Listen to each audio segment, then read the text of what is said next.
Hallelujah. യേശുവെ സ്തോത്രം, യേശുവെ നന്ദി, യേശുവെ സ്തുതി, യേശുവെ ആരാധന. പ്രിയ സഹോദരരെ, കർത്താവായ യേശു ക്രിസ്തുവിൻ്റെ രണ്ടാം വരവെന്ന ചാനലിലേക്ക് നിങ്ങൾക്കെല്ലാവർക്കും ഒരിക്കൽ കൂടി സ്വാഗതം പറയുകയാണ്. കർത്താവ് നമ്മെ അനുഗ്രഹിച്ചിരിക്കുന്നു വീണ്ടും ഒരിക്കൽ കൂടി കണ്ടുമുട്ടുവാൻ.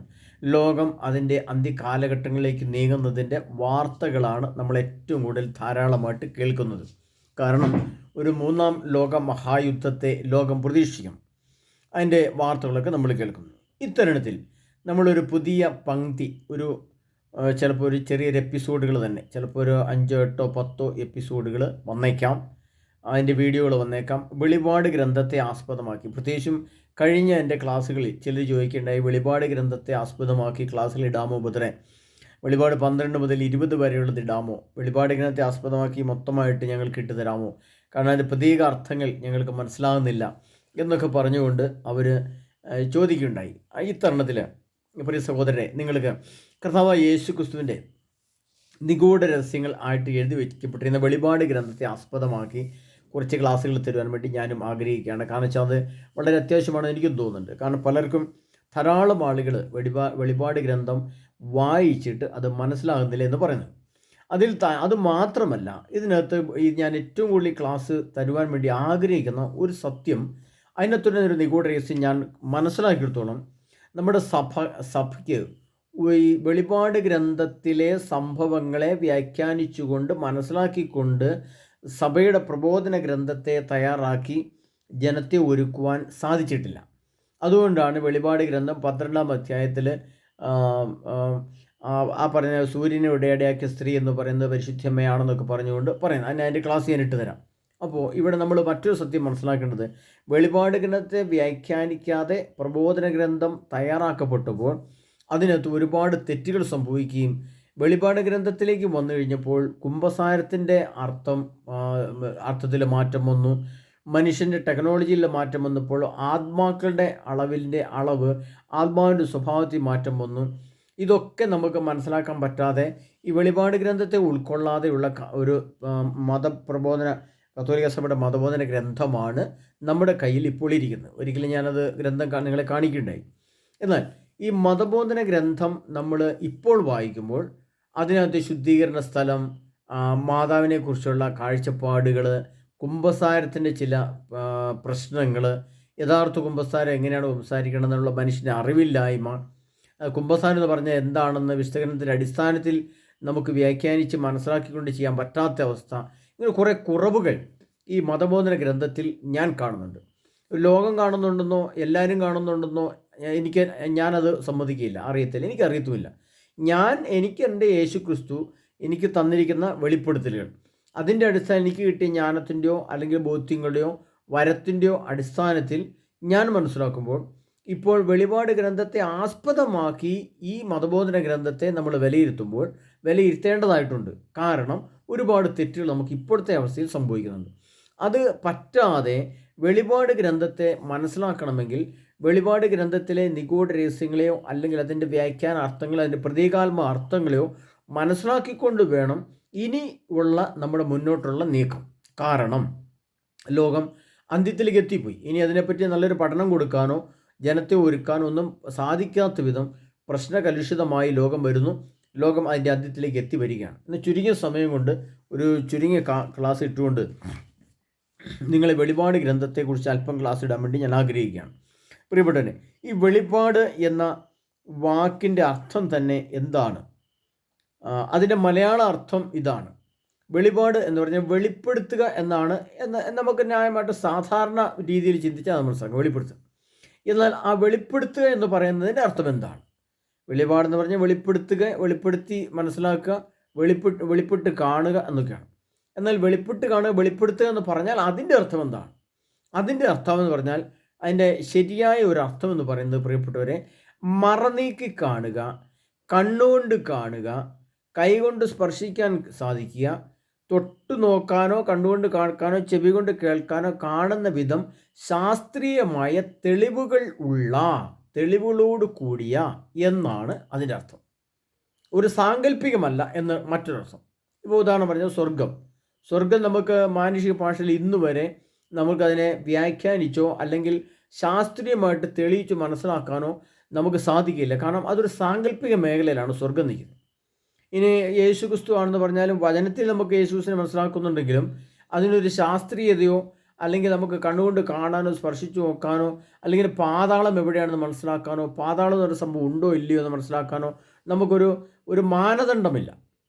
ഈ വിശുദ്ധ ഗ്രന്ഥത്തിൽ അടിസ്ഥാനപ്പെടുത്തിയിരിക്കുന്നത് എന്തോ അത് നമുക്ക് മനസ്സിലാക്കാൻ മാത്രമേ സാധിക്കുള്ളൂ. എന്നാൽ വെളിപ്പാട് ഗ്രന്ഥത്തെ ആസ്പദമാക്കി നമ്മൾ പഠിക്കുമ്പോൾ ഇതിന് ശാസ്ത്രീയ വശമുണ്ട്, തെളിവുകളുണ്ട്, കണ്ണുകൊണ്ട് കാണാം, കൈകൊണ്ട് സ്പർശിക്കാം, ബുദ്ധി കൊണ്ട് മനസ്സിലാക്കാം. ഇങ്ങനെ എല്ലാ വിധത്തിലും കാണുകയും കേൾക്കുകയും ചെയ്യാൻ കഴിയുന്ന വലിയ നിഗൂഢ രഹസ്യങ്ങളുടെ കലവറ തുറന്നുള്ള കാണലാണ് ശരിക്കും വെളിപാട് ഗ്രന്ഥം എന്ന് പറയുന്നത്. അപ്പോൾ നമ്മൾ അതിൻ്റെ പ്രാഥമികമായിട്ടുള്ള ആ കാര്യം മനസ്സിലാക്കണം. അപ്പോൾ നമുക്ക് ഇത്തരണത്തിൽ നമ്മൾ മറ്റൊരു ചില കാര്യങ്ങളെക്കുറിച്ചുകൂടെ ബോധ്യം വരുമ്പോൾ കുറച്ച് കൂടുതൽ മനസ്സിലാകുന്നത്. നമുക്കറിയാം ഈ പ്രപഞ്ചത്തെ വിടാം. നമുക്ക് ഭൂമിയെ സൃഷ്ടിച്ചിരിക്കുന്നത് പഞ്ചഭൂതങ്ങൾ അഥവാ പഞ്ചമൂലകങ്ങൾ കൊണ്ടാണ് നമുക്കറിയാം. ഒന്ന് കല്ല്, മണ്ണ്, വായു, ജലം, അഗ്നി. ഇത് പഞ്ചഭൂതങ്ങൾ, മൂലകങ്ങൾ ആണ് നമുക്കറിയാം. അപ്പം നമുക്ക് അതിനകത്ത് മനസ്സിലാക്കുന്ന കല്ല് എന്ന വസ്തു. ഈ കല്ല് എന്ന വസ്തുവിനെ നമുക്ക് അങ്ങനെ എടുത്തു കഴിഞ്ഞാൽ നമുക്കറിയാം ഏകദേശം കല്ല് പൊട്ടിക്കാനുള്ള ടെക്നോളജി കണ്ടെത്തുന്ന കല്ല് പൊട്ടിക്കാനുള്ള വെടിമരുന്ന് ഉപയോഗിച്ച് കല്ലിനെ പൊട്ടിക്കാൻ സാധിക്കുന്ന ആ കാലഘട്ടം വരെ കല്ല് എന്ന് പറയുന്ന സാധനം ഒരു നിശ്ചിത സ്ഥലത്ത് ഇരിക്കുന്ന സംഭവമായിരുന്നു. ഒരു നിശ്ചിത സ്ഥലത്ത് ഇങ്ങനെ ഒരു മലയിലോ പർവ്വതത്തിലോ ഒരു കല്ലിങ്ങനെ നമ്മുടെ മുമ്പിൽ ഇരിക്കുകയാണെങ്കിൽ ആ കല്ല് അങ്ങനെ അവിടെ ഭയങ്കരമായിട്ട് അവിടെ ഇരിക്കും. കാരണം അതിനെ എടുത്തുകൊണ്ട് പോകാൻ പറ്റില്ല. കല്ലെന്ന് പറഞ്ഞാൽ പാറയൊക്കെയാണ്, വലിയ പാറകൾ, കല്ലിൻ്റെ കഷ്ണമല്ല, വലിയ പാറക്കെട്ടുകൾ അതവിടെ ഇരിക്കും. അതിനെ എടുത്തുകൊണ്ട് പോകാൻ പറ്റില്ല, മറ്റൊരു സ്ഥലത്തേക്ക് കൊണ്ടുപോകാൻ പറ്റിയില്ല. അപ്പോൾ ഇത് കല്ലിനെ പൊട്ടിക്കാം എന്നുള്ള രീതി വന്നപ്പോൾ ഒരു കല്ലിനെ എടുത്തുകൊണ്ട് മറ്റൊരു സ്ഥലത്തേക്ക് കൊണ്ടുപോകാൻ സാധിക്കുമെന്നുള്ള അവസ്ഥയിലേക്ക് വന്നു. അങ്ങനെ വന്നപ്പോൾ കല്ലിൻ്റെ സ്വഭാവത്തിൽ ചില മാറ്റങ്ങൾ വന്നു. അതിൻ്റെ ഉദാഹരണമാണ് നമ്മൾ സിമെൻറ്റ് എന്ന് പറയുന്ന സാധനം. സിമെൻ്റ് എന്ന് പറയുന്ന സാധനം ഉണ്ടാക്കണമെങ്കിൽ കരിങ്കല്ല് പൊടിച്ചിട്ട് ജിപ്സം എന്ന് പറയുന്ന വസ്തുക്കൾ കൂടി ഒരു പ്രത്യേക അനുപാതത്തിൽ മിക്സ് ചെയ്തുണ്ടാക്കുന്ന പൊടിയാണ് സിമെൻ്റ് എന്ന് നമുക്കറിയാം. അതിൻ്റെ കടുപ്പത്തിലുള്ള ഗ്രേഡ് കാര്യങ്ങളൊക്കെ ഉണ്ട്. അതതിൻ്റെ സാങ്കേതിക വിദ്യയാണ്. അപ്പോൾ കല്ല് ലോകത്തിന് വെളിപ്പെടുത്തുന്നത് എന്താണ് എന്ന് ചോദിച്ചാൽ രണ്ട് രീതിയിൽ കല്ലുകൾ വെളിപ്പെടുന്നുണ്ട്, ലോകത്തിന് വെളിപ്പെടുന്നുണ്ട്. അതിൽ ഒന്ന്, കല്ല് എന്ന വസ്തു പൊട്ടിച്ച് മെറ്റലാക്കി മണൽ പോലെയാക്കി അല്ലെങ്കിൽ ചെറിയ കഷ്ണങ്ങളാക്കി വലിയ കഷ്ണങ്ങളാക്കി വീടാക്കി അതിനെ പൊടിച്ച് സിമെൻ്റാക്കി. സിമെൻറ്റ് എന്ന വസ്തു വന്നു കഴിഞ്ഞപ്പോൾ കല്ലിൻ്റെ അടുത്തൊരു സ്റ്റെപ്പിലേക്ക് അത് കയറി. അപ്പോൾ ആ സിമെൻറ്റ് എന്നത് പിന്നെ കെട്ടിടങ്ങൾ അഥവാ വീടുകളായിട്ട് മാറി. അപ്പോൾ കല്ലിൻ്റെ ഒരു വെളിപ്പെടുത്തലാണ് സിമെൻറ്റ്, മറ്റൊരു വെളിപ്പെടുത്തലാണ് എന്ത്? വീട്. അപ്പോൾ വീട് എന്ന് പറയുന്ന സാധനം ഇങ്ങനെ കല്ലിൻ്റെ രൂപം മാറിയിട്ട് ഒരു വീട് പോലെ കോൺക്രീറ്റ് വീട് എന്ന് പറയുന്ന രീതിയിൽ അങ്ങനെ വീട് പൊന്തിക്കുകയാണ്, ഒരു വാർക്ക വീടണോ എന്നൊക്കെ പറയാം. അപ്പോൾ കല്ലെന്ന വസ്തുവിൻ്റെ വെളിപ്പെടുത്തലാണ് വീട്. എന്നാൽ ഈ കല്ലിനെ പൊട്ടിച്ചു കൊണ്ടുപോയി വെക്കാൻ പറ്റുന്ന കാലഘട്ടത്തിന് മുമ്പുണ്ടായിരുന്ന കാലത്ത് ഒരു പാറയായിട്ട് അവിടെ ഇരിക്കും, ഒരു മല പോലെ ഒരു പാറ ഇവിടെ ഇരിക്കുന്നു. അപ്പോൾ കല്ലിൻ്റെ രൂപാന്തരീകരണം അല്ല കല്ലിൻ്റെ ഒരു മറ്റൊരു സംഭവത്തിലേക്കുള്ള മാറ്റം, വെളിപ്പെടുത്തൽ. അപ്പോൾ കല്ലിനോട് പറയുകയാണ്, നമ്മളെ ഉപയോഗിച്ച് പൊടിച്ച് നമ്മൾ സിമെൻ്റാക്കി ബലമുള്ള വസ്തുവാക്കി മാറ്റി ഇതാ വീടാക്കി വെച്ചിരിക്കുക. അപ്പോൾ കല്ലെന്ന ഞാൻ വീടായി മാറിയിരിക്കും. അപ്പോൾ വീട് എന്ന വസ്തു പിന്നെ എന്തായിട്ട് വെളിപ്പെടും? അത് നമ്മൾ കാണുന്ന രീതിയിൽ, കണ്ണുകൊണ്ട് കാണുന്ന രീതിയിൽ ഒരു വീട് അല്ലെങ്കിൽ ഒരു കെട്ടിടം, വലിയൊരു 10-30 നില ഒരു വലിയൊരു കെട്ടിടം, ഒരു ടവറായിട്ട് നമ്മൾ കാണുന്നത്. പിന്നീട് വെളിപ്പെടുത്തുന്നത് അതിൻ്റെ യുഗാന്ത്യത്തിൽ, അതായത് ഈ വെളിപ്പെടുന്ന കാലഘട്ടം വരുമ്പോൾ അതിൻ്റെ നാശമാണ് കാണുന്നത്. അതുകൊണ്ടാണ് ഇത് ഹോസിയ പ്രവചനത്തിൽ എഴുതി വെച്ചിരിക്കുന്നത്, ആമോസ് പ്രവചന പുസ്തകം, ചെറിയ വീടുകൾ ധൂളിയാകും, മഹാസൗധങ്ങൾ നാമാവിശേഷമാകും എന്ന് എഴുതപ്പെട്ടിരിക്കുന്നത്. അപ്പോൾ വെളിപ്പെടുത്തലിൻ്റെ അന്ത്യം, ഏതൊരു വസ്തുവിൻ്റെയും വെളിപ്പെടുത്തലിൻ്റെ അന്ത്യം എന്ന് പറയുന്നത് അഗ്നിയായിട്ട് മാറും. ഒന്ന് നാശമായിട്ട് മാറും, മറ്റൊന്ന് അഗ്നിയായിട്ട് മാറും. പിന്നെ നമുക്കറിയാം ഈ ടാർ ഇട്ട റോഡുകൾ ഈ ലോകത്തിൽ വന്നത് ഏത് കാലഘട്ടത്തിലാണ്? ഈ വെളിപ്പെടുത്തലുകൾ തുടങ്ങുന്ന കാലഘട്ടം. അത് നമുക്കറിയാം. ഈ ടാർ സംവിധാനം, എണ്ണ, പെട്രോൾ, ഡീസൽ കാണപ്പെടുന്നു. അങ്ങനെ കാണപ്പെടുന്ന ആ കാലഘട്ടം വന്നപ്പോൾ അതിനകത്ത് ടാർ ഉൽപ്പാദിപ്പിച്ചു. അത് ചെറിയ മെറ്റൽ പോലത്തെ സാധനങ്ങൾ, കല്ലിന് ചെറിയ കഷ്ണങ്ങൾ ഉപയോഗിച്ച്, പൊടി പോലെ ഉപയോഗിച്ച് അതിന് ടാറുകൾ കൂട്ടി അതിങ്ങനെ റോട്ടിലിങ്ങനെ നിരത്തി മറ്റൊരു വാഹനം വിട്ട് ഉറപ്പിച്ച് കഴിയുമ്പോൾ അത് റോഡായിട്ട് മാറി. അപ്പോൾ കല്ലിൻ്റെ മറ്റൊരു രൂപം എങ്ങോട്ടായി മാറി? റോഡുകളായിട്ട് മാറി. അപ്പോൾ കല്ല് എന്ന വസ്തു ലോകത്തിന് വെളിപ്പെടുത്തുന്നത് ഒരു നിശ്ചിത കാലഘട്ടം എത്തുമ്പോഴാണ്. അതാണ് നമ്മളതിനകത്തെ നിഗൂഢ രഹസ്യങ്ങൾ മനസ്സിലാക്കേണ്ടത്. ഈ കല്ല് എന്ന് പറയുന്നത് സിമെൻ്റായിട്ട് മാറിയതൊരു നിശ്ചിത കാലം, ചുരുങ്ങിയത് ഏകദേശം 100 വർഷമോ 200 വർഷമൊക്കെ ആയിട്ടുള്ളൂ കല്ല് കെട്ടിടമായിട്ട് മാറും, അല്ലെങ്കിൽ അത് മറ്റൊരു വസ്തുവായിട്ട് മാറുന്ന വെളിപ്പെടാൻ തുടങ്ങിയിട്ട്. അപ്പോൾ അത് മനുഷ്യന് കണ്ണുകൊണ്ട് കാണാം. കല്ലെന്ന വസ്തു പൊടിഞ്ഞ് സിമെൻറ്റായി, അത് കണ്ണുകൊണ്ട് കാണാം. അതിൻ്റെ അത് ഉൽപ്പാദിപ്പിക്കുന്ന ഫാക്ടറി കാണാം, ആ വസ്തു നമുക്ക് കാണാം. അത് കുഴച്ചപ്പോൾ സിമെൻറ്റായി മാറി നമുക്ക് കാണാം. അപ്പോൾ കല്ല് വെളിപ്പെടുത്തുകയാണ്. കല്ലിൻ്റെ വെളിപ്പെടുത്തൽ എന്താണ്? റോഡുകളായിട്ട് മാറി, വീടുകളായിട്ട് മാറി. ഇനി അതിൻ്റെ അന്ത്യം എന്താണ്? ഈ കല്ലിൻ്റെയും റോഡിൻ്റെയൊക്കെ അവസാനം എന്താണ്? അത് യുദ്ധത്തിൽ നശിക്കുകയും അഗ്നിയായിട്ട് മറിക്കും, അതൊരു നാശമായി. വെളിപ്പെട്ട ഏതൊരു വസ്തുവും അപ്രത്യക്ഷമാവുകയും വെളിപ്പെട്ട് നിൽക്കുന്ന കുറേ കാലഘട്ടം മനുഷ്യനെ കാണാൻ സാധിക്കുമെങ്കിലും പിന്നീട് വെളിപ്പെട്ട അതേ വസ്തു തന്നെ അപ്രത്യക്ഷമാവുകയും ചെയ്യുന്ന അവസ്ഥയിലേക്ക് വരും. അതാണ് കല്ലിൻ്റെ വെളിപ്പെടുത്തൽ. മറ്റൊരു കല്ലുണ്ട്, രത്നക്കല്ലുകൾ. ഞാൻ നേരത്തെ പറഞ്ഞിട്ടുണ്ട്, ഈ ചില ക്രിസ്റ്റൽ സൈസ് ഇനത്തിൽ വരുന്ന കല്ലുകളെ ചെത്തി മിനുക്കി എടുത്തുണ്ടാക്കുന്ന ഒരു സംഭവമാണ് രത്നങ്ങൾ. ആ രത്നങ്ങളാക്കി രൂപാന്തരം പ്രാപിച്ചു കഴിഞ്ഞാൽ പിന്നെ അത് കല്ലിൽ നശിക്കുകയുമില്ല. അതങ്ങനെ വളരെ കളർഫുള്ളായിട്ട് അങ്ങനെ ഇരിക്കും. അതിന് രത്നങ്ങൾ എന്ന് പറയും. 12 സൈസ് രത്നങ്ങളുണ്ട്. അതിലൊരു കല്ലിൻ്റെ ഇനത്തിൽ, അതായത് രത്നക്കല്ലുകൾ, പവിഴക്കല്ലുകൾ, വജ്രക്കല്ലുകൾ നമ്മൾ പറയുന്നത്. അപ്പോൾ ആ കല്ല് അതിൻ്റെ ഒരു ശാശ്വത രീതിയിലിരിക്കും. ആ വസ്തുക്കൾ ഭൂമിയിലാണെങ്കിൽ അഗ്നിയിൽ നശിച്ചു പോകും, പക്ഷേ തീർന്നു പോകും, എന്നേക്കുമായിട്ട് കത്തിച്ചാമ്പലായി പോകും. എന്നാൽ ആ വസ്തുക്കൾ അത് മറ്റൊരു സ്ഥലത്ത് അതിനെ നിക്ഷേപിച്ച് അതിൻ്റെ പൂർണ്ണാവസ്ഥയിൽ വെക്കുന്ന ഒരു സ്ഥലമുണ്ട്. അത് ഞാൻ അതിൻ്റെ ലാസ്റ്റ് ഞാൻ പറയാം. അപ്പോൾ ഒന്ന്, കല്ല് എന്ന വസ്തുവിൻ്റെ, പഞ്ചഭൂതങ്ങളിലെ കല്ല് എന്ന വസ്തുവിൻ്റെ വെളിപ്പെടുത്തൽ ഒന്ന്. ഇനി അതിൻ്റെ 2 രീതിയിലുള്ള കാര്യങ്ങൾ ഞാൻ പറഞ്ഞു കല്ലിനെ സംബന്ധിച്ച്. ഇനി മറ്റൊന്നാണ് മണ്ണ്. മണ്ണ് എന്ന സാധനത്തെ നമുക്കറിയാം, മനുഷ്യനെ സൃഷ്ടിച്ചത് മണ്ണിൽ നിന്നാണെന്നും മനുഷ്യൻ്റെ ശരീരത്തിൽ രക്തവും മാംസവും ഒക്കെ ഉണ്ടെന്നും അതും നമുക്ക് വ്യക്തമായിട്ടറിയാം. അപ്പോൾ മണ്ണിൽ നിന്ന് സൃഷ്ടിക്കപ്പെട്ട മനുഷ്യൻ്റെ ശരീരത്തിൽ നമുക്ക് ജീവൻ നിലനിർത്തണമെങ്കിൽ എന്തു വേണം? ഭക്ഷ്യസാധനങ്ങൾ വേണം. അപ്പോൾ മണ്ണിൻ്റെ 2 വെളിപ്പെടുത്തലാണ്. ഒന്ന് മനുഷ്യ ശരീരവും, മറ്റൊന്ന് ഭക്ഷ്യവസ്തുക്കളും. അതായത് പച്ചക്കറികളും മറ്റ് മത്സ്യമാംസാദികളും എല്ലാം മണ്ണിൻ്റെ ഉൽപ്പാദനമാണ്. കിഴങ്ങ് വർഗ്ഗങ്ങൾ, പച്ചക്കറികൾ, പഴവർഗ്ഗങ്ങളെല്ലാം മണ്ണിൻ്റെ ഉൽപ്പാദനമാണ്. മറ്റൊന്നാണ് മണ്ണിൽ ജനിച്ച മനുഷ്യൻ. അപ്പോൾ 2 തലത്തിലും ജീവനാണുള്ളത്. മണ്ണിന് 2 ജീവൻ കൊടുക്കാൻ സാധിക്കും. ഒന്ന് ശരീരരൂപമുള്ള വസ്തുക്കളെ കൊടുക്കാൻ സാധിക്കും, മറ്റൊന്ന് ഭക്ഷ്യവസ്തുക്കളെ കൊടുക്കാൻ സാധിക്കും. ഇത് 2 ജീവൻ്റെ വസ്തുക്കളാണ്. അപ്പോൾ മണ്ണ് എന്ന് പറയുന്ന വസ്തു തൻ്റെ വെളിപ്പെടുത്തലാണ് ഒന്ന് മനുഷ്യ ശരീരവും, മറ്റൊന്ന് ഭക്ഷ്യവസ്തുക്കളും. അത് മണ്ണിന് മറ്റൊന്നല്ല. കല്ലിൽ നിന്ന് ജീവനെ ഉൽപ്പാദിപ്പിക്കാനോ ഒന്നും സാധിക്കില്ല, നമുക്കറിയാം. അപ്പോൾ കല്ലിൻ്റെ വെളിപ്പെടുത്തൽ വേറെയാണെങ്കിൽ മണ്ണിൻ്റെ വെളിപ്പെടുത്തൽ മറ്റൊന്നാണ്. അപ്പോൾ പ്രിയ സഹോദരങ്ങളെ, മണ്ണ് എന്ന വസ്തു അതിൻ്റെ രൂപാന്തരീകരണം എന്ന് പറയുന്നത് ഒന്ന് മനുഷ്യൻ്റെ ശരീരം, മറ്റേ മനുഷ്യന് തന്നെ ബുദ്ധിയും മനസ്സിൻ്റെ രീതിയിൽ. ശരീരത്തിൻ്റെ വെളിപ്പെടുത്തലാണ് എന്ത്? മനസ്സിൻ്റെ വെളിപ്പെടുത്തലാണ് ആത്മാവ്. ആത്മാവിൻ്റെ വെളിപ്പെടുത്തലാണ്, അഥവാ ആത്മാവിൻ്റെ അപ്രത്യക്ഷമാണ് മനുഷ്യ ശരീരത്തിൻ്റെ മരണത്തിൻ്റെ വെളിപ്പെടുത്തലാണ് പിന്നെ ജീവൻ, പുനരുത്ഥാനം അഥവാ നിത്യജീവൻ്റെ അവസ്ഥ എന്ന് പറയുന്നത്. അപ്പോൾ ശരീരം മണ്ണ് വെളിപ്പെടുത്തി അത് വരുമ്പോൾ എന്തായി? അതിൻ്റെ അവസാനവും അന്ത്യവിധിയുടെ അവസാനവും ലോകാവസാനത്തിലും അതും നിത്യശൂന്യമായി, അതായത് അത് കത്തിച്ചാമ്പലായി പോന്നു. അപ്പോൾ മണ്ണ് വെളിപ്പെടുത്തി ആ സംഭവം മനുഷ്യ ശരീരവും അതിൻ്റെ അന്ത്യത്തിലേക്ക് വന്നു, ശൂന്യമായി പോന്നു.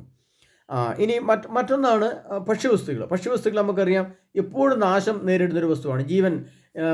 പ്രോട്ടീൻ നൽകുന്ന മുട്ടകൾ, പാലുകൾ, അതിന് ഉരുളക്കിഴങ്ങ്, സവോള, പച്ചക്കറികളെല്ലാം അതിനകത്ത് കാൽസ്യത്തിൻ്റെ അംശവും കാര്യങ്ങളൊക്കെ മനുഷ്യ ശരീരത്തിന് വേണ്ടുന്നതാണ്. ഭക്ഷ്യ വസ്തുക്കൾക്ക് വേണ്ടതാണ്. അതിൻ്റെ മിനറൽസ് എല്ലാം അതിനകത്തുണ്ട്. അതും ജീവനെ നിലനിർത്തുന്ന സാധനമാണ്. പക്ഷേ അതും അതിൻ്റെ അന്ത്യത്തിൽ വരുമ്പോൾ എന്തായി? അതും നിത്യനാശത്തിലേക്ക് പോയി. അപ്പോൾ ഒന്ന് വെളിപ്പെടുത്തുന്നു, മറ്റൊന്ന് അപ്രത്യക്ഷമാകുന്നു. അപ്പോൾ അത് നമുക്ക് മനസ്സിലായി. ഇനി മറ്റൊന്നാണ് വായു. വായുവിൻ്റെ പ്രത്യേകത എന്താണ്? വായുവിൽ ജീവശ്വാസമുണ്ട്, ആത്മാവ്. വായുവിലാണ് ആത്മാക്കൾ നിലനിൽക്കുന്നത്. ഭൂമിയിൽ ഭൗമിക അന്തരീക്ഷത്തിൽ ആത്മാക്കൾ മനുഷ്യ ശരീരത്തിൽ നിന്ന് പുറത്തിറക്കുന്ന ആത്മാക്കൾ നിലനിൽക്കുന്ന സ്ഥലമാണ് വായുവുള്ള സ്ഥലം. കാരണം വായു ജീവശ്വാസം, ജീവവായു എന്ന് പറയും. ജീവൻ നിലനിൽക്കുന്ന ആത്മാവിൻ്റെ രൂപത്തിലാണ്. ആത്മാവിൻ്റെ മറ്റൊരു രൂപമാണ് വായു എന്ന് പറയുന്നത്. അപ്പോൾ വായു എന്താണ് വെളിപ്പെടുത്തുന്നത്? ഒന്ന് ജീവനെ വെളിപ്പെടുത്തുന്നുണ്ട്. മറ്റൊന്നാണ് വായുവിൻ്റെ ഏറ്റവും വലിയ മറ്റൊരു വെളിപ്പെടുത്തലാണ് മഴവില്ല് എന്ന് പറയും. മഴവില്ല് വെളിപ്പെടുന്ന വായുവാണ്. വായുവിൻ്റെ രൂപാന്തരീകരണത്തിൽ കൂടിയാണ് മഴവില്ല് രൂപാന്തരപ്പെടുന്നത്. അപ്പോൾ ആ മഴവില്ല് മേഘമായിട്ട് അന്തരീക്ഷത്തിൽ നിൽക്കുന്നു. അത് ആ മേഘത്തിൻ്റെ വിവിധ രൂപത്തിലുള്ള കളറുകളും നമ്മൾ കാണുന്നു. അതിങ്ങനെ വളഞ്ഞു നിൽക്കുന്നു. അത് കുറച്ച് സമയം പ്രത്യക്ഷപ്പെടുന്നു, പിന്നീട് അത് അപ്രത്യക്ഷമാകുന്നു. അപ്പോൾ വായു തന്നെ വെളിപ്പെടുത്തൽ കഴിഞ്ഞ ഒരു നിശ്ചിത സമയം കഴിയുമ്പോൾ എന്ത് ചുറ്റും അത് അപ്രത്യക്ഷമാകുന്നു. എന്നാൽ ഈ വായുവിലെ മഴവില്ല് മറ്റൊരു സ്ഥലത്ത് സ്ഥിരത പ്രാപിച്ച സ്ഥലമുണ്ട്. അത് ഞാൻ പിന്നീട് ലാസ്റ്റ് പറഞ്ഞുതരാം. എല്ലാം കൂടി ഒരുമിച്ച് പറഞ്ഞാൽ നിങ്ങൾക്കത് ഗ്രഹിക്കാൻ ആവുകയില്ല. അങ്ങനെ വായു വെളിപ്പെടുത്തുകയാണ്, എന്നിൽ മഴവില്ലുണ്ട്, അതിന് നിറമുണ്ട്, ആ നിറം പ്രത്യക്ഷപ്പെടാം, അപ്രത്യക്ഷമാകാം എന്നുള്ള രീതിയിൽ വായു തന്നെ വെളിപ്പെടുത്തലുകൾ നടത്തുന്നു. ഇനി മറ്റൊന്നാണ് ജലം. ജലത്തിന് എന്താ വെളിപ്പെടുത്തുന്നത്? ജലത്തിനകത്തും ജീവൻ്റെ അംശമുണ്ട്, നമുക്കറിയാം.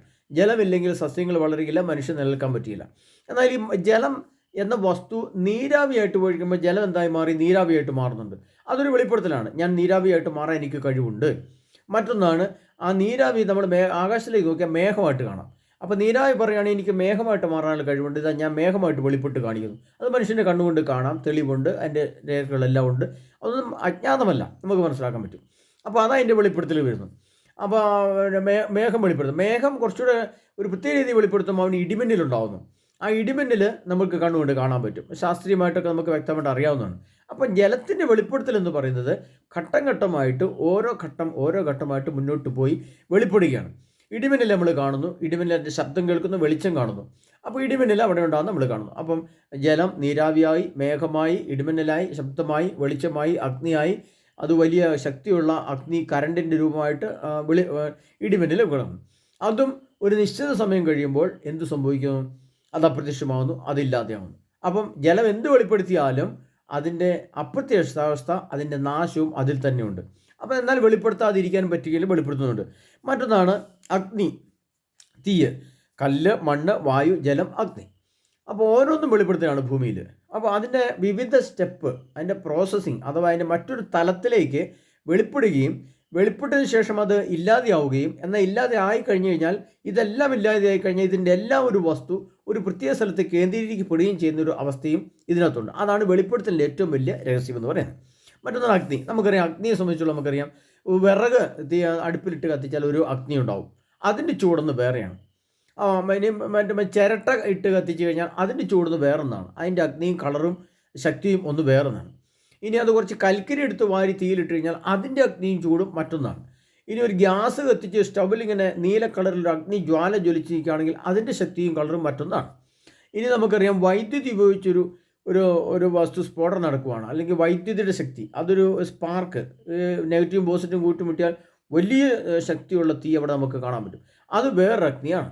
ഇനി നമുക്കറിയാം ഇടിമിന്നലിൻ്റെ അഗ്നി, അതിനൊത്തൊരു അഗ്നിയുണ്ട്, അത് വലിയ ശക്തിയുള്ള ലക്ഷക്കണക്കിന് വോൾട്ടേജുള്ള ഇടിമിന്നൽ ശക്തിയാണ് നമുക്കറിയാം, അതും ഒരു അഗ്നിയാണ്, അത് അതിൻ്റെ വെളിപ്പെടുത്തലാണ്.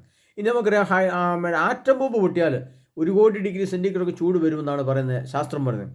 അപ്പോൾ അതൊരു അഗ്നിയാണ്. അപ്പോൾ അഗ്നി എന്ന വസ്തുവിൻ്റെ അതിൻ്റെ വിവിധ രൂപത്തിലുള്ള വെളിപ്പെടുത്തലുകൾ ലോകത്ത് സംഭവിക്കുമ്പോൾ എന്താണ് സംഭവിക്കുന്നത്? അഗ്നി എന്താണെന്നുള്ളത് മനുഷ്യന് വെളിപ്പെട്ട് കിട്ടും, കാണാൻ പറ്റും, കേൾക്കാൻ പറ്റും, അറിയാൻ പറ്റും, ശാസ്ത്രീയമായിട്ട് നമുക്കറിയാൻ പറ്റും.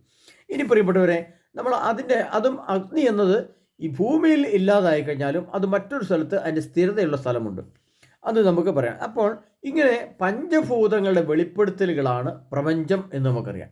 പഞ്ചഭൂതങ്ങളുടെ വെളിപ്പെടുത്തലുകൾ കഴിഞ്ഞു കഴിഞ്ഞാൽ ഈ പഞ്ചഭൂതങ്ങളുടെ എല്ലാം മറ്റൊരു ആത്മീയ തലം, ഒരു ആത്മരൂപം, ഒരു അഗ്നിരൂപം, ഒരു ആത്മാവിൻ്റെ ചലനരൂപം ഉള്ളൊരു സ്ഥലം മറ്റൊരു സ്ഥലത്ത് ദൈവം ഒരുക്കി വയ്ക്കുന്നുണ്ട്. അത് ഞാൻ പുറകെ പറയാം. ഇനി നമുക്ക് പ്രിയപ്പെട്ടവരെ, ഇനി മറ്റ് ചില കാര്യങ്ങളും ഈ വെളിപ്പെടുത്തൽ എന്ന് പറയുന്ന സ്ഥാനത്ത് ഉണ്ട്. വെളിപാട് എന്ന ഗ്രന്ഥത്തെ ആസ്പദമാക്കിയാണ് ഇതെല്ലാം പറഞ്ഞു. അത് തുടർന്നുള്ള ക്ലാസ്സുകളിൽ നിങ്ങൾക്ക് എന്തൊക്കെയാണ് വെളിപ്പെട്ടത്, എന്തൊക്കെയാണ് ദൈവനത്ത് നിഗൂഢമായിട്ട് എഴുതി വെച്ചിരിക്കുന്നതെന്ന് മനസ്സിലാക്കാൻ പറ്റും. മറ്റൊന്നാണ് ഭാഷ. നമുക്കറിയാം, ഭാഷ ഭിന്നിച്ചു നോക്കാൻ നമ്മൾ ബാബേൽ ഗോപുരത്തിൻ്റെ ആ സംഭവത്തെ നമ്മൾ പഴയ നിയമ ഗ്രന്ഥത്തിൽ വായിക്കുന്നുണ്ട്. അപ്പോൾ ഭാഷ, എല്ലാവരുടെയും ഭാഷ നമുക്കറിയാം, സംസാര ഭാഷ, ലിഖിത ഭാഷ, കോഡ് ഭാഷ എന്നൊക്കെ നമ്മൾ കേൾക്കാറുണ്ട്. എന്നാൽ എല്ലാ ഭാഷ, ഈ ലോകത്ത് എത്ര ഭാഷയുണ്ടെങ്കിലും എല്ലാ ഭാഷയുടെയും അവസാനം അത് അതിൻ്റെ ഒരു ആത്മീയ ഭാഷയിലേക്ക് വരും. അപ്പോൾ ഏത് ഭാഷയാണ്, ഇപ്പോൾ ഇംഗ്ലീഷ് ഭാഷ എടുത്താലും അത് അതിൻ്റെ എല്ലാ തൊണ്ടും പൊളിച്ചു കളഞ്ഞാലും അത് അന്വേഷിച്ചെത്തുന്നത്, ആ ഭാഷ അവസാനം അന്വേഷിച്ചെത്തുന്നത് അതിൻ്റെ ഒരു ആത്മീയ തലമാണ്. അത് മറ്റേത് ഭാഷയുമായിക്കോട്ടെ, ആത്മീയ ഭാഷയ്ക്ക് മനുഷ്യന് ഉപയോഗിക്കുന്ന ഭാഷയുമുണ്ട്, അതിൻ്റെ ആത്മീയ ആവശ്യങ്ങൾക്ക് ഉപയോഗിക്കുന്ന ഭാഷയുമുണ്ട്. ആത്മീയ തലവും ഭൗതിക തലമുള്ള ഒരു സംഭവമാണ് ഭാഷ എന്ന് പറയുന്നത്. അപ്പോൾ ഈ ഭാഷ വിശുദ്ധ ഗ്രന്ഥത്തെ അടിസ്ഥാനത്തിൽ നമ്മൾ പറയുമ്പോൾ ദൈവവചനം എന്ന് പറയും. ദൈവത്തിൻ്റെ വചനം, ദൈവം പറഞ്ഞ വചനം, അതിൻ്റെ സ്വരം, അതിൻ്റെ ശക്തി, അത് നിൽക്കുന്നത്. എന്നാൽ അതേപോലെ തന്നെ മനുഷ്യന് ഉപയോഗിക്കുന്ന സാധാരണ ഭൂമിയിലുള്ള ഭാഷകളും കാര്യങ്ങളുമുണ്ട്. അത് മനുഷ്യന് ഒരിക്കലും ശാശ്വതമല്ല. അത് എത്ര ഭാഷ മനുഷ്യൻ ഉപയോഗിച്ചാലും അത് രാജ്യം തീർന്നാൽ, അല്ലെങ്കിൽ ആ കാലഘട്ടം തീർന്നാൽ, അല്ലെങ്കിൽ ആ വംശം തീർന്നാൽ ആ ഭാഷ അവിടെ തീരും. എന്നാൽ ദൈവം ഉപയോഗിക്കുന്ന ഭാഷ ഒരിക്കലും തീരാത്ത ഭാഷയാണെന്നും അതൊരു പ്രത്യേക സ്ഥലത്ത് കേന്ദ്രീകരിച്ച് അവിടെ സ്ഥിരമായി നിൽക്കുമെന്നും വിശുദ്ധ ഗ്രന്ഥത്തിൽ, വെളിപാടിൻ്റെ ഗ്രന്ഥത്തിൽ വെളിപ്പെടുത്തി തരുന്നുണ്ട്. പല വെളിപ്പെടുത്തലും വരികയാണ്. പിന്നെയുള്ള ഒരു വെളിപ്പെടുത്തലാണ് മതം. മതമെന്ന് പറഞ്ഞ് നമുക്കറിയാം എത്രയോ മതങ്ങൾ ലോകത്തുണ്ട്. എന്നാൽ എല്ലാ മതങ്ങളുടെയും അവസാനം എത്തിച്ചേരുന്ന ഒരു ഭാഷയും ഒരു ആത്മാവുമുണ്ട്. ഇപ്പോൾ ഹൈന്ദവ മതത്തെ സംബന്ധിച്ചാൽ അവർ പറയുകയാണെങ്കിൽ അതിൻ്റെ അടിസ്ഥാനത്തിൽ അവരുടെ ഏറ്റവും അവസാനം അവർ തിരഞ്ഞ് കണ്ടുപിടിക്കുന്നത് ഏതാണ്? യേശുക്രിസ്തു അല്ലെങ്കിൽ യേശുക്രിസ്തു എന്ന ദൈവത്തെക്കുറിച്ചാണ് അവർ കണ്ടുപിടിക്കുന്നത്. ഇനി മുസ്ലിം മതം പറയാം, അവർ അള്ളാഹ് എന്നൊക്കെ അവർ പറഞ്ഞാലും അവർക്ക് പറയാം ഒരു ദൈവം എന്ന സത്യം മറ്റെവിടെയും ഉണ്ട്. അതവർ ഭാഷയായിട്ട് ഉപയോഗിക്കുന്ന അങ്ങനെയായിരിക്കും. പക്ഷെ അതും ഒരു ആത്മീയ തലം, ആത്മാവുള്ള ഒരു ദൈവത്തിൻ്റെ പക്കലേക്ക് ആ മതവും എത്തിച്ചേരുന്നുണ്ട്. ഇനി മറ്റ് ജൈന മതമായാലും ബുദ്ധമതമായാലും യഹൂദ മതമായാലും ക്രിസ്തു മതമായാലും ഏത് മതവുമായിക്കൊള്ളട്ടെ, അതിനകത്തൊരു മതത്തിൻ്റെ അതിൻ്റെ അവസാനം എത്തിപ്പെടുന്നത് എന്താണ്? ഒരു ദൈവം എന്ന ഒരു വലിയ സത്തയാണ്, ദൈവം എന്നൊരു പരമസത്യതയാണ്. അപ്പം ഈ മതത്തിൻ്റെ ഭാഷയുടെ ആയാലും മതത്തിൻ്റെ ആയാലും അവസാനത്തെ വെളിപ്പെടൽ എന്ന് പറയുന്നത് ദൈവം എന്ന സത്യത്തിലേക്കാണ്. മറ്റൊന്നാണ് രാജ്യങ്ങൾ. നമുക്കറിയാം എത്രയോ രാജ്യങ്ങൾ ഇന്നത്തെ കാലത്ത് ലോകത്തുണ്ട്, എത്രയോ രാജ്യങ്ങളുണ്ട്. അതിനകത്ത് ഏറ്റവും പ്രധാനപ്പെട്ട ഇന്ന് ലോകത്ത് കാണുന്ന ഒരു രാജ്യമാണ് ഇപ്പോൾ നമ്മുടെ ക്രിസ്ത്യൻ രാജ്യങ്ങൾ, യൂറോപ്യൻ രാജ്യങ്ങളെക്കുറിച്ചോ അല്ലെങ്കിൽ അമേരിക്കൻ രാഷ്ട്രങ്ങളെക്കുറിച്ചോ ഇന്ത്യയെക്കുറിച്ചോ ഒന്നുമല്ല ലോകത്ത് ഇന്ന് ഈ കാലഘട്ടത്തിൽ സംസാരിക്കുന്നത് ഇസ്രായേൽ എന്ന രാഷ്ട്രത്തെക്കുറിച്ചാണ്. അപ്പോൾ ഈ രാജ്യങ്ങൾ എത്ര ലോകത്തുണ്ടെങ്കിലും ഈ രാജ്യങ്ങളുടെ എല്ലാം രാജ്യമായി ഈ ഒരു ചെറിയ രാജ്യം, ഇസ്രായേൽ എന്ന ചെറിയ രാജ്യം നിലനിൽക്കുമ്പോൾ ആ രാജ്യത്തിൻ്റെ വെളിപ്പെടുത്തൽ എന്താണ്? ആ രാജ്യത്തിൻ്റെ വെളിപ്പെടുത്തലാണ് ആ രാജ്യം നിഷ്കർഷിക്കുന്ന ഭാഷ, ആ രാജ്യത്തിൻ്റെ വെളിപ്പെടുത്തലായ ശക്തി, ആ രാജ്യത്തിൻ്റെ ടെക്നോളജികൾ, ആ രാജ്യത്തിൻ്റെ ലിഖിത രൂപങ്ങൾ, ആ രാജ്യം വിഭജിക്കുന്ന ദൈവം, ആ രാജ്യം വിഭജിക്കുന്ന നീതി, സത്യം, ധർമ്മം, ധാർമ്മിക മൂല്യങ്ങൾ എല്ലാം അത് ആ രാജ്യം. അങ്ങനെ ഒരേ ഒരു രാജ്യത്തിനെ ഈ ലോകത്ത് വെളിപ്പെട്ടിട്ടുള്ളൂ. അത് ഇന്ന് നിലവിലുള്ള ഇസ്രായേൽ എന്ന രാജ്യമാണ്. എന്നാൽ മറ്റെല്ലാ രാജ്യങ്ങളും ഏറ്റവും കൂടുതൽ ഈ ഇസ്രായേൽ എന്ന രാഷ്ട്രത്തെ ബഹുമാനിക്കുകയും അംഗീകരിക്കുകയും ചെയ്യുന്ന അതിൽ നിന്ന് കിട്ടിയ കുറേ മൂല്യങ്ങളെയാണ്. അപ്പോൾ ഈ മൂല്യങ്ങൾ ഉൾക്കൊള്ളുന്ന ഒരേ ഒരു രാജ്യം ലോകത്ത് വെളിപ്പെട്ടിരിക്കുന്നത് വെളിപാട് ഗ്രന്ഥത്തെ വെച്ച് നോക്കിയാലും വിശുദ്ധ ഗ്രന്ഥത്തെ വെച്ച് നോക്കിയാലും ചരിത്രത്തെ വെച്ച് നോക്കിയാലും ഭൗമശാസ്ത്രം വെച്ച് നോക്കിയാലും എല്ലാം അതിൻ്റെ അന്തർലീനമായിരിക്കുന്ന ഒരേ ഒരു രാജ്യമുള്ളൂ, അത് ഇസ്രായേൽ എന്ന രാജ്യമാണ്. അപ്പോൾ ആ ഇസ്രായേൽ എന്ന രാജ്യത്തിൻ്റെ അടുത്ത വെളിപ്പെടുത്തലാണ് നമുക്കറിയാം അവർ ഉദ്ദേശിക്കുന്ന ദൈവം. പഴയ നിയമഗ്രന്ഥത്തിലെ ദൈവം എന്ന് പറയുന്ന യാഹ്വേ എന്ന് പറയുന്ന ദൈവം. അതിൻ്റെ മറ്റൊരു വെളിപ്പെടുത്തലാണ് യേശുക്രിസ്തു. യേശുക്രിസ്തുവിൻ്റെ മറ്റൊരു വെളിപ്പെടുത്തലാണ് ആത്മാവ് അതോ പരിശുദ്ധാത്മാവ്. അപ്പോൾ ആ ആത്മാവ്, പരിശുദ്ധാത്മാവ് എന്ന് പറയുന്നത് നിത്യമായി നിൽക്കുന്ന ഒരു ആത്മാവാണെന്നും ആ ആത്മാവിന് നാശമില്ലെന്നും വെളിപ്പെടുത്തുന്ന രാജ്യമാണ് ഇസ്രായേൽ എന്ന രാജ്യം. മറ്റൊരു രാജ്യത്തിനും ഇതുപോലെ വെളിപ്പെടുത്തി കൊടുക്കാൻ സാധിക്കില്ല. മറ്റൊന്നാണ് ആശയങ്ങൾ. ലോകത്ത് എത്രയോ ആശയങ്ങളുണ്ട്. എന്തെല്ലാം ആശയങ്ങളുണ്ട്? രാഷ്ട്രീയ ആശയങ്ങൾ, സാമൂഹിക ആശയങ്ങൾ, ആത്മീയ ആശയങ്ങൾ, ഭൗതിക ആശയങ്ങൾ, സോഷ്യോളജി, കണക്ക്, മനഃശാസ്ത്ര സംബന്ധമായ ടെക്നോളജികൾ, അതുപോലുള്ള എന്തെല്ലാം ആശയങ്ങൾ ഉൾക്കൊള്ളുന്നത് എല്ലാം ആശയത്തിൻ്റെ അടിസ്ഥാനത്തിലാണ് നമ്മുടെ രാജ്യങ്ങളുടെ ഭരണഘടന പോകുന്നത്. ഇപ്പം ജനാധിപത്യം അതൊരാശയമാണ്. നമുക്കറിയാം ഡെമോക്രസി ഒരാശയമാണ്. ഈ ആശയത്തിൻ്റെ എല്ലാം ആശയം, അതിൻ്റെ ഒരാശയം, ഒരു ഇന്ത്യയിലെ ജനാധിപത്യത്തിൻ്റെ ഒരു വെളിപ്പെടുത്തൽ ആ രാജ്യത്ത് മാത്രമേ ഉള്ളെങ്കിൽ മറ്റു ചില രാഷ്ട്രങ്ങളിൽ ഈ ജനാധിപത്യ രാജ്യത്തിൻ്റെ ആശയത്തെയാണ് എല്ലാവരും ഇഷ്ടപ്പെടുന്നത്.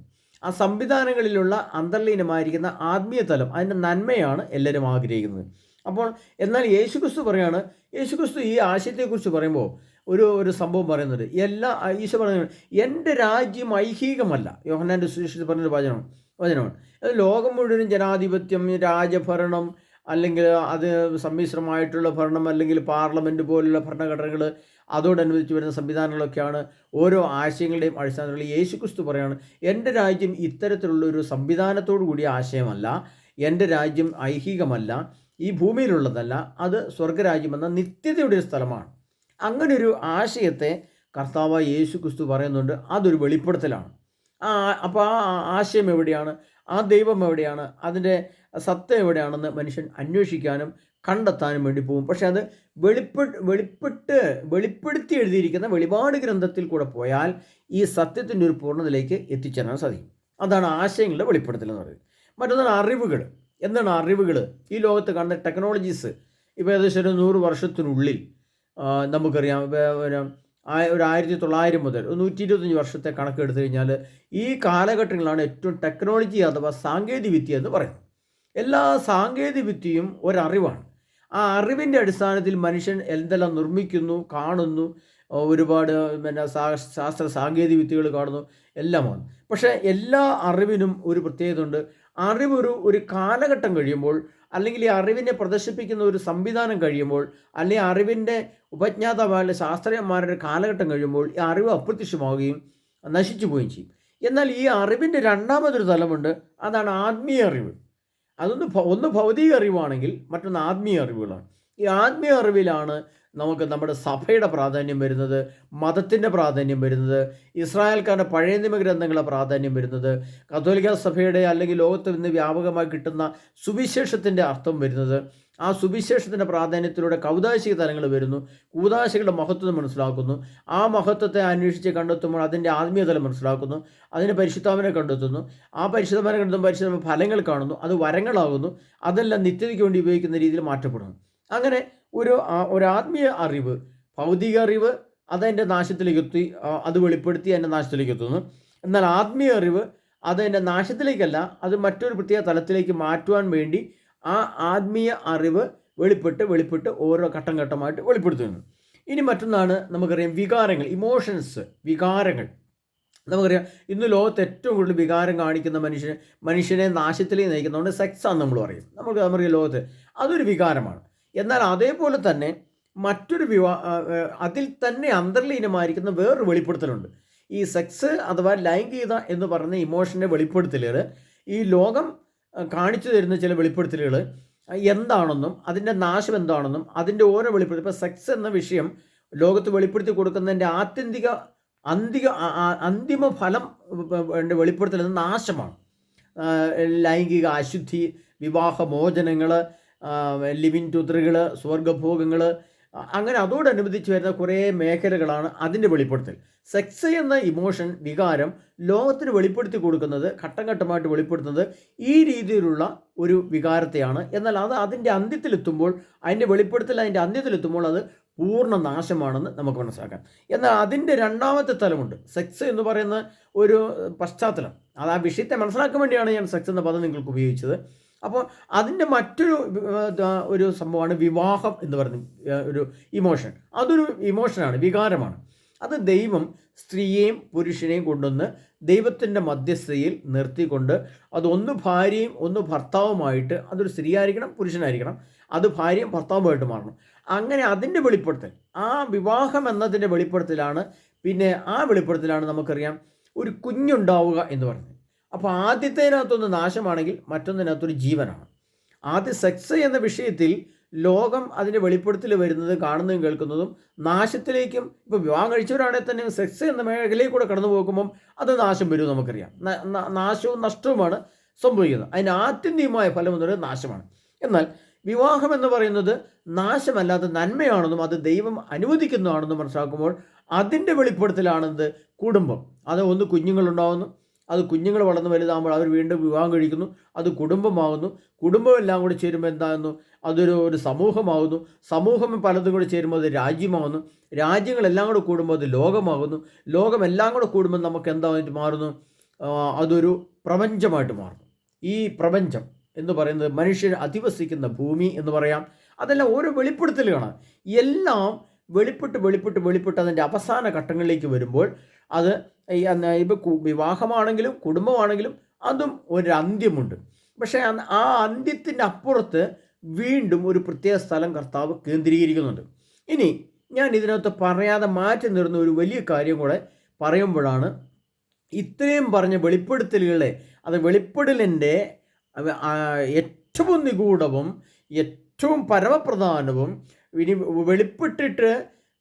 വെളിപ്പെടാൻ വേണ്ടി മനുഷ്യൻ ആഗ്രഹിക്കുന്നതും എന്നാൽ വെളിപ്പെടാതിരിക്കുന്നതും ഇനി വെളിപ്പെടാൻ വരുന്നതുമായ ഒരു സത്യം എന്ന് പറയുന്നതാണ് ഏക സത്യവും, എല്ലാവരും അറിയുന്നതും എല്ലാവരും കേൾക്കാൻ ആഗ്രഹിക്കുന്നതും എല്ലാവർക്കും ഇഷ്ടമില്ലാത്തതും എന്നാൽ എല്ലാവർക്കും ഇഷ്ടപ്പെടുന്നതും മനുഷ്യൻ നിഗൂഢമായിട്ട് കാത്തിരിക്കുന്നതുമായ ഒരേ ഒരു വെളിപ്പെടലും കൂടെ ആണ് ഇനി ലോകത്ത് സംഭവിക്കാനുള്ള. അതാണ് ഒന്ന് മരണം, മറ്റൊന്ന് മരണത്തിൽ നിന്നും മനുഷ്യൻ്റെ ഉയർപ്പ് അഥവാ നിത്യജീവൻ.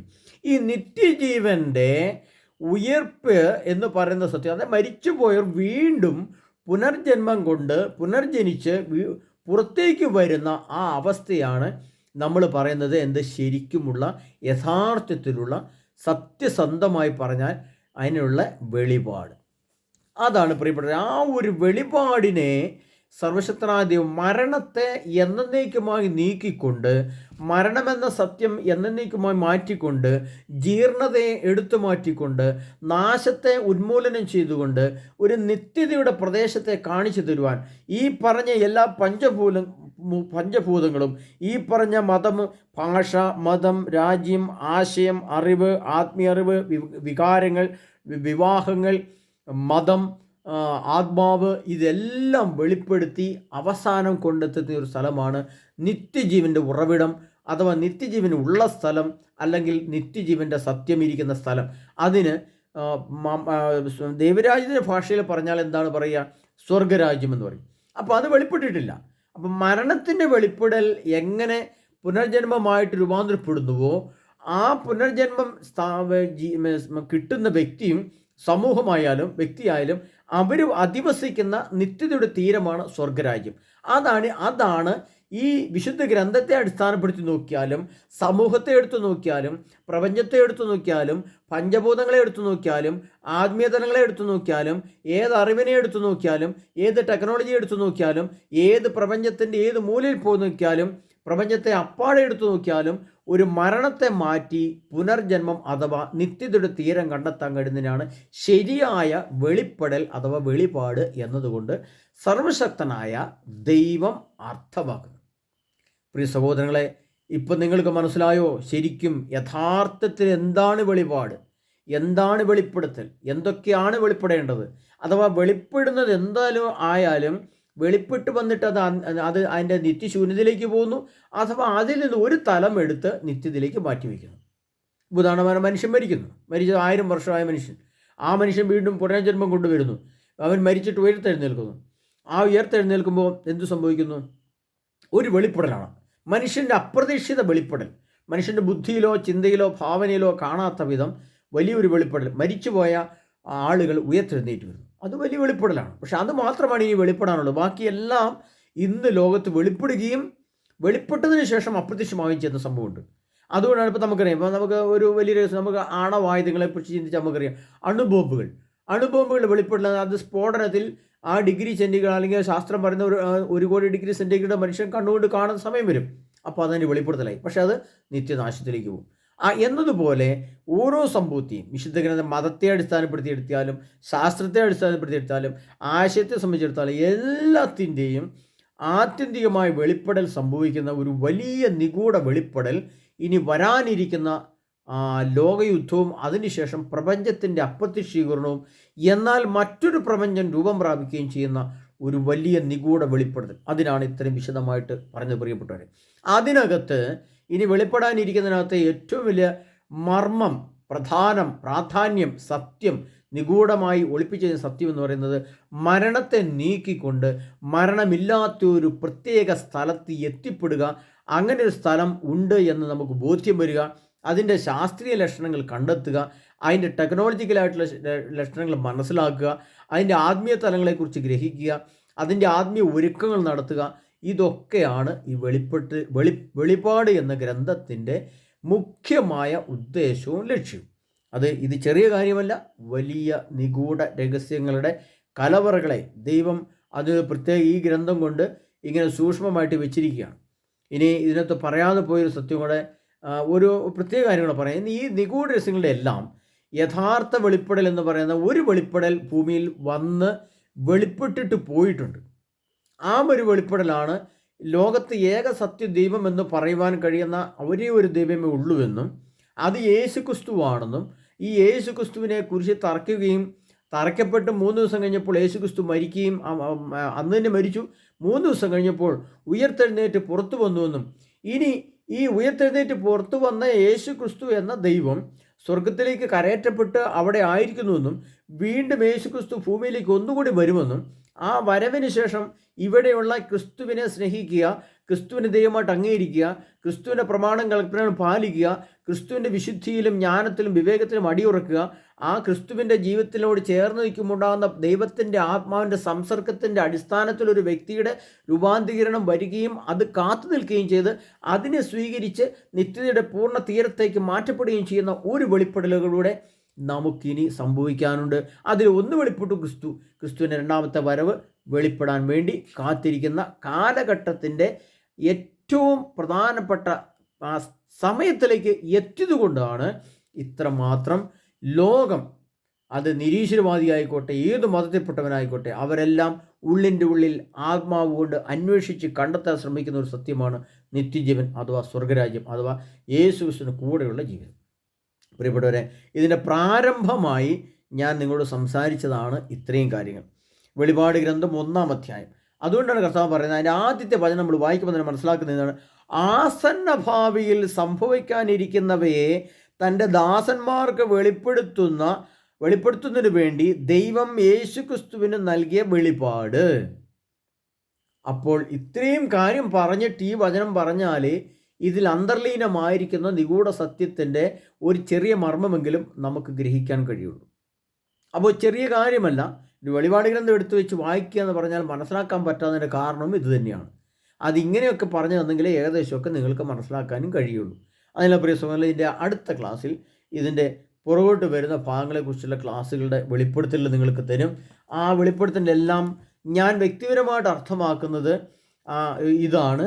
അത് സഭയിൽ കേട്ടാലും വിജാതിയർ കേട്ടാലും അക്രൈസ്തവർ കേട്ടാലും വിശ്വാസം വിസ്തി ഇല്ലാത്തവർ കേട്ടാലും ഏത് രീതിയിലുള്ള വ്യക്തി കേട്ടാലും ഇതിനകത്ത് ഒറ്റ കാര്യം മനസ്സിലാക്കാനുള്ളൂ, ഇത് പരമസത്യമാണ്.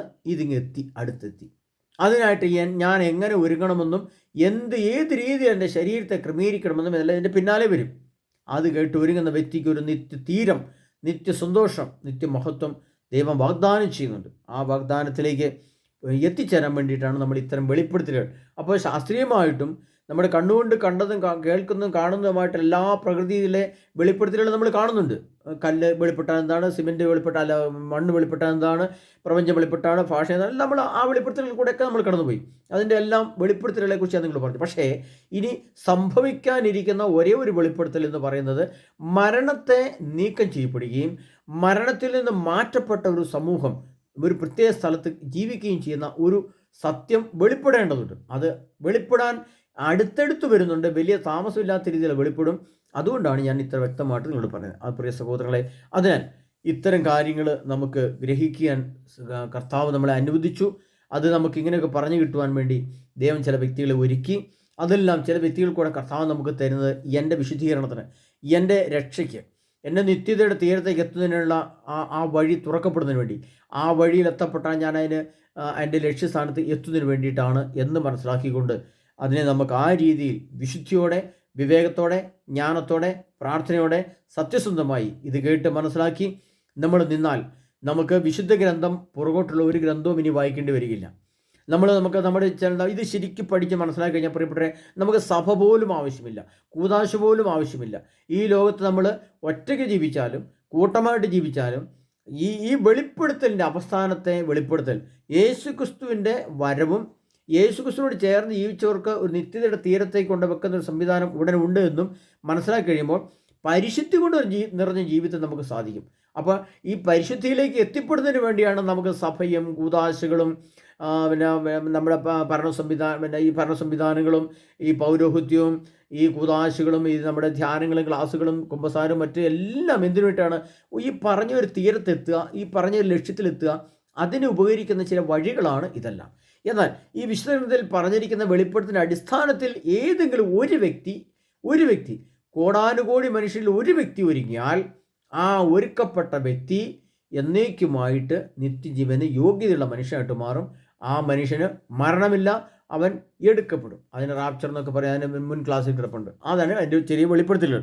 പ്രിയപ്പെട്ടവരെ, അതിനായിട്ട് ഈ ഗ്രന്ഥത്തിൻ്റെ അടിസ്ഥാനത്തിൽ ഒരുങ്ങിയാൽ പ്രപഞ്ചം എങ്ങനെയാണ് ഒരുങ്ങിയിരിക്കുന്നതെന്നും പ്രപഞ്ചത്തിലെ ഓരോ വസ്തുക്കളും എങ്ങനെയാണ് തൻ്റെ അവസ്ഥകളെ ലോകത്ത് വെളിപ്പെടുത്തി കൊടുത്തിരിക്കുന്നത് നമ്മൾ കണ്ടു. അതുപോലെ മനുഷ്യ ശരീരവും ഒരു വെളിപ്പെടുത്തലിനായിട്ട് ഒരുങ്ങുന്ന കാലഘട്ടത്തിൽ കടന്നു പോവുകയാണ്. ആ വെളിപ്പെടുത്തലുകൾ ആസന്നമായി. അതിനാൽ നമുക്ക് അതിനെല്ലാം ഒരുങ്ങാം.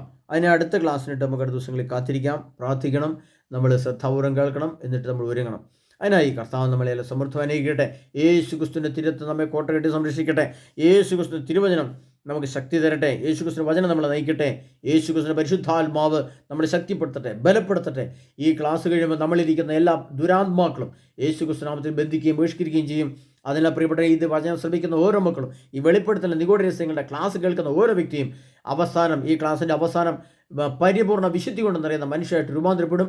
ആദ്യം നിങ്ങൾക്ക് വാക്ക് തരുന്നു. പക്ഷേ സശ്രദ്ധം, സസൂക്ഷ്മം നമ്മൾ കേൾക്കുകയും ശ്രദ്ധിക്കുകയും ശ്രമിക്കുകയും ചെയ്ത് ഈ വചനമനുസരിച്ച് ജീവിച്ചാൽ ഒരു വിശുദ്ധ ജീവിതത്തിന്, ഒരു പരിശുദ്ധ ജീവിതത്തിന് ദൈവം നമ്മൾ ഒരുക്കുമെന്നും നിത്യതയ്ക്ക് ഉടമയായിട്ട് നമ്മൾ മാറുമെന്നും നമ്മൾ ഗ്രഹിക്കേണ്ടത്. അതിനാൽ നമ്മളെല്ലാവരും സമൃദ്ധമായിരിക്കട്ടെ. ആമേൻ.